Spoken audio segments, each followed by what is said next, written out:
Hello everyone, and welcome back to our channel. Today, we are diving deep into a major political and economic development in South Africa. The Umkhonto we Sizwe, MK, party has issued a strong call for a national shutdown in response to the government's controversial decision to increase value-added tax, VAT, by 1% over the next 2 financial years. This move has sparked outrage, with critics accusing the administration of targeting the poor while protecting big businesses and the wealthy elite. The VAT hike comes at a time when millions of South Africans are already struggling with rising costs of living, high unemployment, and economic instability. But what does this increase really mean for ordinary citizens? And why is the MK party taking such a strong stance against it?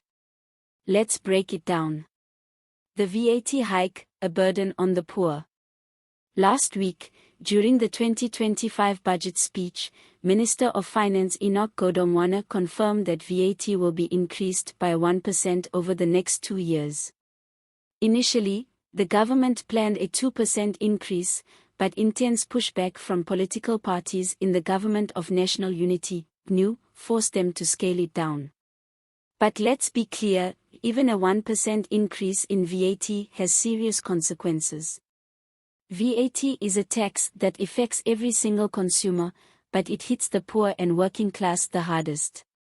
Unlike income tax, which is based on earnings, VAT applies to goods and services that people buy daily: food, electricity, transport, and household essentials. MK party spokesperson Nhlamulo Ndhlela has slammed this move, calling it an attack on the black poor majority and small businesses. He argues that instead of finding alternative solutions to fund the budget, the government is choosing to further impoverish the most vulnerable in society. A nation in crisis. South Africans are already struggling.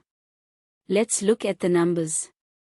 Electricity prices have surged by 25% in the past 2 years. Unemployment sits at 42%, with youth unemployment at a shocking 60%. Over 23 million South Africans don't know where their next meal is coming from. The price of fuel, transport, and basic goods continues to skyrocket. Instead of providing relief, the government is pushing South Africans deeper into poverty. The VAT increase means that people will have even less money to buy essentials. Small businesses, already struggling to stay afloat, will face higher costs, making it harder to survive. Who benefits? Ndhlela and the MK party argue that this decision is not about economic stability, but about protecting big business and foreign capital at the expense of the people. He has accused the Ramaphosa administration and its white coalition partners of prioritizing the wealthy elite over the working class. So, if the government needs money, why not target tax dodgers instead of squeezing the poor? Alternative solutions: the rich must pay. The MK party has put forward several alternative ways to raise revenue without burdening the poor. 1. Crackdown on tax fraud. South Africa loses an estimated 800 billion annually due to tax fraud, illicit financial flows, and evasion. Strengthening SARS could recover billions that corporations and the ultra-rich are hiding. 2. Introduce a wealth tax. The richest South Africans hold billions in assets while the majority suffer. A progressive wealth tax would ensure they contribute their fair share. 3. Increase company income tax. Many corporations enjoy low tax rates and loopholes that let them avoid paying their full share.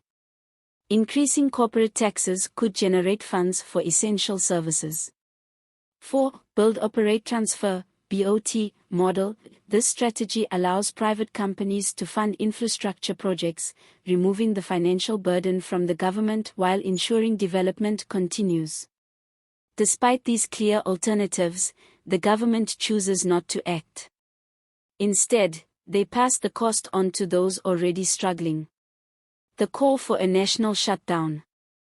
This is why the MK party is calling for a nationwide protest. They plan to mobilize South Africans, civil society groups, and progressive political parties to shut down the country in defiance of the VAT increase. The message is clear: South Africans will not accept further economic oppression. The shutdown is expected to disrupt major economic hubs, transport, and industries to send a strong signal to the government. If successful, it could force policymakers to reconsider their decision and push for more equitable solutions. But what do you think? Will the national shutdown be enough to pressure the government? Should South Africa's rich and corporations be taxed more instead? Drop your thoughts in the comments below. Don't forget to like, share, and subscribe to stay updated on South Africa's biggest political stories. That's it for today. Thanks for watching, and see you next time.